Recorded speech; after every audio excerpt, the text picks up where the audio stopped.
Good morning. I think we would all agree that we're living in a time of incredible uncertainty. A lot of folks are confused. A lot of folks are anxious about what's going on. I mean, this is an unprecedented time that we live in. And if you're out there dealing with just life in general, I'm sure that you're concerned about things like your job. Perhaps some of you have actually lost your job. You're concerned about your economic future. You're concerned about yourself, your health, maybe the health of your families. And it's real easy when we find ourselves in those circumstances. It's real easy when we become obsessed with what's going on in our lives at a given time that are almost overwhelming, that we can come to the place in our lives where we almost begin to think that God's forgotten about us, that God in some way has kind of left us and we feel distant. Well, there's a passage in the Old Testament written by a person that we're all familiar with, King David, in an earlier part of his life where he's also uncertain. Scholars tell us that this may have been written at a time when King Saul was trying to hunt him down to kill him. And so he is literally concerned about his own well-being, his safety, even his life. It's Psalm 13, and I just want to read a few verses here in this passage and see if we can gather some comfort and some strength from this passage. In Psalm 13, David writes these words. He says, "How long, O Lord, will you forget me? Forever? How long will you hide your face from me? How long must I wrestle with my thoughts and every day have sorrow in my heart? How long will my enemy triumph over me?" That may be where you are now. You may feel exactly like David did. And what happens in those circumstances that we begin to look inward or we begin to try to find solutions in our own selves and we come up absolutely empty. Notice what he says.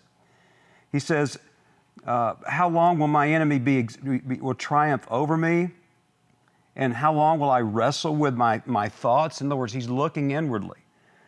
And then he goes on and says to God, he says, "Look on me and answer, my God. Give light to my eyes, lest I sleep the sleep of death. Lest my enemy will say, I have overcome him, and my foes will rejoice when I fall." David is concerned. He's crying out to God, just like we are crying out to God. But what we see in this psalm is something amazing. We see that David, although he begins in a place where he's confused, where he's concerned, where he's anxious almost, he comes to the realization that his solutions don't lie in himself. They don't lie in government necessarily. And even in our case right now, a lot of us are looking to government. They don't lie anywhere else except in the God that he's in a relationship with. Look at these words. He says at the conclusion of this little psalm, in verses 5 and 6, he says, "But I trust in your unfailing love. My heart rejoices in your salvation. I will sing to the Lord, for he has been good to me." He's been good to me. David has hope.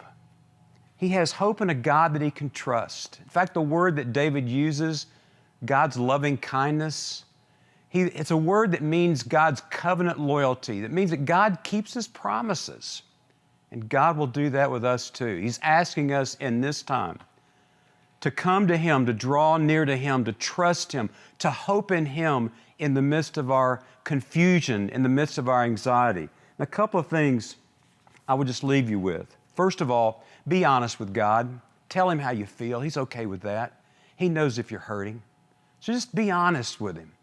But then he says in this passage, trust me, because I'm always faithful, I am loving, and I will meet your deepest needs even in those darkest moments.